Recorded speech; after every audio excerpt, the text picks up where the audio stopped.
ఈ రోజే డౌన్లోడ్ చేయండి. మీ ఫేవరెట్ షోస్ చూడండి. ఒక్క డ్రెస్ కూడా యూజ్ చేయడానికి అవ్వదు. బిగ్గు సిస్టర్ హరీష్ మల్హోత్రా దగ్గర నుంచి తప్పించుకున్నాను. నేను ఇప్పుడు దీన్ని ఎక్కడ వేసుకోవాలి? అండ్ ప్రతీక్, నీకు గుర్తుందా, ఈ చీర నేను జైపూర్ నుంచి తీసుకొచ్చాను. ఇది కూడా ఇప్పుడు యూజ్ అవ్వదు. ఇది బిగ్గు సిస్టర్ దగ్గర తీసుకున్నాను, మ్యాచింగ్ కి పెట్టుకోవచ్చని. ఇప్పుడు ఇది కూడా యూజ్ చేయడం అవ్వదు. దివ్య, ఏంటి మీరు? రేఖ పెళ్లికి వెళ్ళకపోతే మనలో ఎవరం కూడా పెళ్లికి వెళ్ళకూడదా? వీరుబాబు గారు, అత్తయ్య గారు మీ మాట లిజన్ చేస్తారు కదా. మీరు ప్లీజ్ ఆవిడతో మాట్లాడండి. సారీ దివ్య, రేఖ ఇంట్లోంచి వెళ్ళిపోయిన తర్వాత నా మూడ్ ఎంత బాగుందంటే ఇలాంటి చిన్న చిన్న ప్రాబ్లమ్స్ గురించి నా టైం వేస్ట్ చేసుకోవాలనుకోవట్లే. అరే, రేఖ ఈ ఇంట్లో లేకపోవడం అంటే మన ప్రెసెంట్ ఫ్యూచర్ రెండు అద్భుతంగా ఉన్నట్టే. వీరేంద్ర గారు, రేఖ మనతో పాటు ఈ ఇంట్లో లేదు, కానీ మనకి దూరం కూడా అవ్వలేదు కదా. తనిప్పుడు కూడా ఈ కుటుంబంలో భాగమే కదా.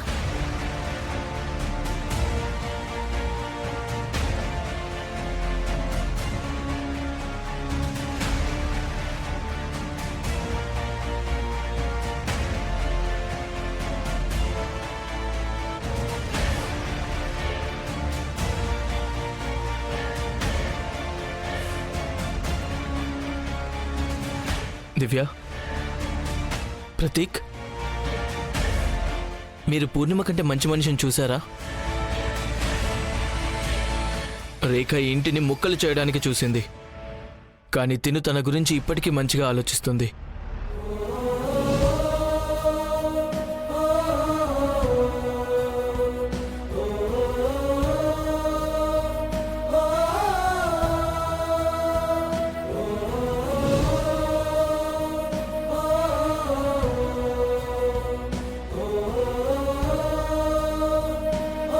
నేను ఈ రోజు వరకు ఎన్ని బంధాల్లో అయితే ముడిపడ్డానో, నువ్వు ఒక్కొక్కటిగా ప్రతి బంధాన్ని నాకు దూరం చేసావు. ముందేమో తల్లిదండ్రుల ప్రేమ బంధాన్ని, తర్వాత చెల్లితో నమ్మకం అనే బంధాన్ని, పైగా అద్భుతమైన విషయం ఏంటంటే ఒక స్నేహ బంధం ఏర్పడింది నాకు రేఖకి మధ్య. మీరు దాన్ని కూడా చూడలేకపోయారు కదా. తనని కూడా నా నుంచి దూరం చేసేశారు.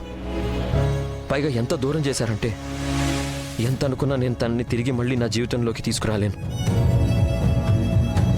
మీరు ఇవన్నీ కావాలని చేస్తారు కదా, జనం మీ ముందు తల వంచి మొక్కాలని, మీకు పూజలు చేయాలని. కానీ నేను తల వంచను. మీరు నాతో ఎన్ని కావాలంటే అన్ని ఆటలు ఆడొచ్చు, నేను మాత్రం భయపడను.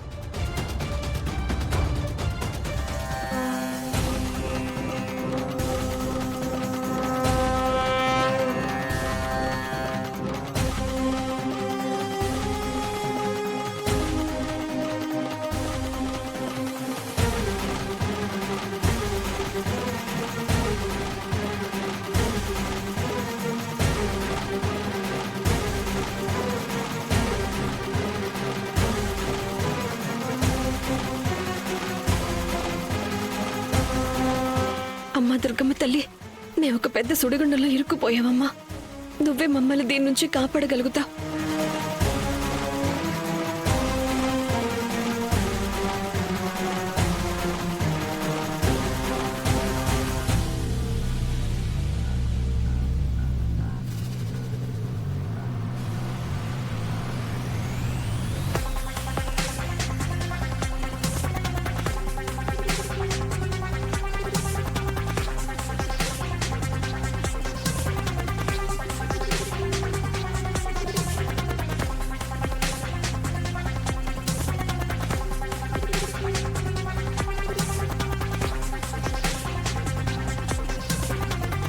నేను ఇది ఎందుకు చేశానో తెలుసా?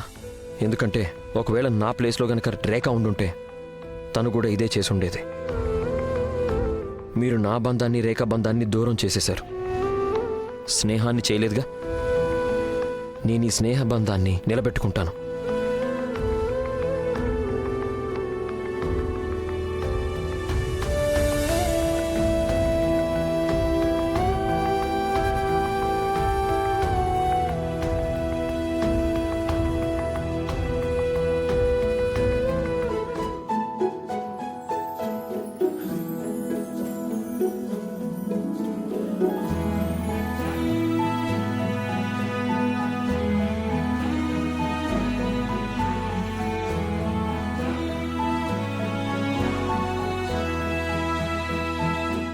రాఘవ్ మీరా? రేఖ, నువ్వు నా వైఫ్వి. మామూలు మనిషివి కాదు ఇలా బయట సోఫాలో పడుకోవడానికి.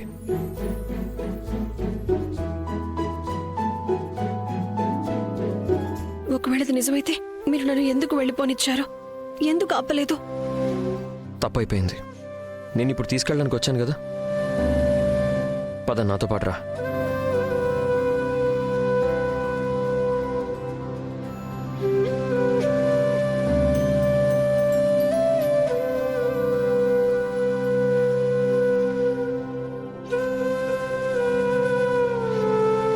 మీరు చెప్తున్నారు కాబట్టి మీతో వచ్చేయాలా? నేను ఆపలేదని ఆగలేదు. మరి నేను చెప్పానని నాతో వస్తావు కదా. ఫ్రెండ్షిప్లో ఇలాంటివి జరుగుతూనే ఉంటాయి కదా. లేకపోతే ఇప్పుడు నువ్వు నన్ను నీ ఫ్రెండ్ అని కూడా అనుకోవట్లేదా?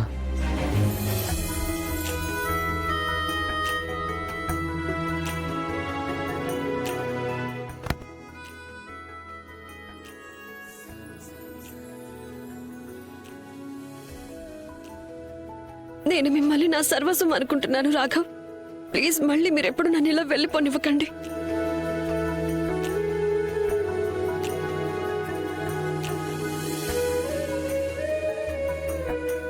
సరే, నిన్నెప్పటికీ దూరంగా వెళ్ళనివ్వను. ఆ ఇంటి నుంచే కాదు, నా నుంచి కూడా.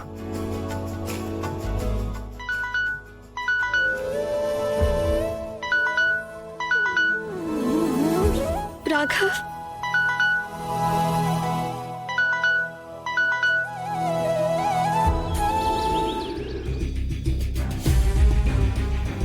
అత్తయ్య, ఒకవేళ మీరు వద్దు అనుకుంటే మనం ఇప్పుడు కూడా వెళ్ళడానికి క్యాన్సిల్ చేసుకోవచ్చు. ఇక్కడ చూడు, అన్నీ వంకరగా పెట్టేశారు. అన్నీ నేనే చేయాల్సి వస్తోంది.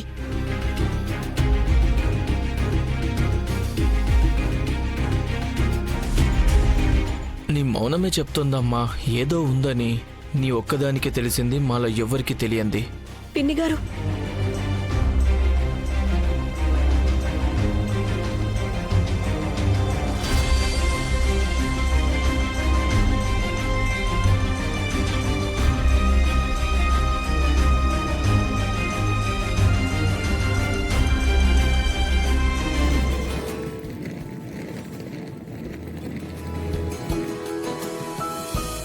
సంతోషంగా ఉండమ్మా. నా మనసు చెప్తూనే ఉంది నువ్వు ఈ పిన్ని గారి మాటని అస్సలు కాదనవని. నాకు తెలుసు రేఖ. ఇప్పుడు నాకు ఎలాంటి హక్కు లేదు మాతో పాటు నిన్ను పెళ్లికి రమ్మని అడగడానికి. పైగా నేనే హక్కు చూపించాలనుకోవట్లేదు. నేను కేవలం నా గోడు చెప్పుకుంటున్నానంతే. నువ్వు నిజంగా ఎప్పుడైనా మా కుటుంబాన్ని నీ కుటుంబం అనుకునుంటే, నన్ను నీ పిన్ని అనుకునుంటే, లేకపోతే రాఘవని నీ భర్తగా స్వీకరించినా సరే, నువ్వు ప్లీజ్ మాతో రా. నేను కేవలం విన్నవించుకుంటున్నానంతే. రిక్వెస్ట్ మాత్రమే చేస్తున్నాను. కానీ నీ సమాధానం ఏదైనా సరే, దాని తర్వాత నా మనసులో నీ మీద ఏదైతే ప్రేమ ఉందో అది ఎప్పటికీ తగ్గదమ్మా. పిన్ని గారు, మేం పెళ్లికి రావడానికి అన్ని విధాలుగా ప్రయత్నిస్తాను. Thank you Rekha.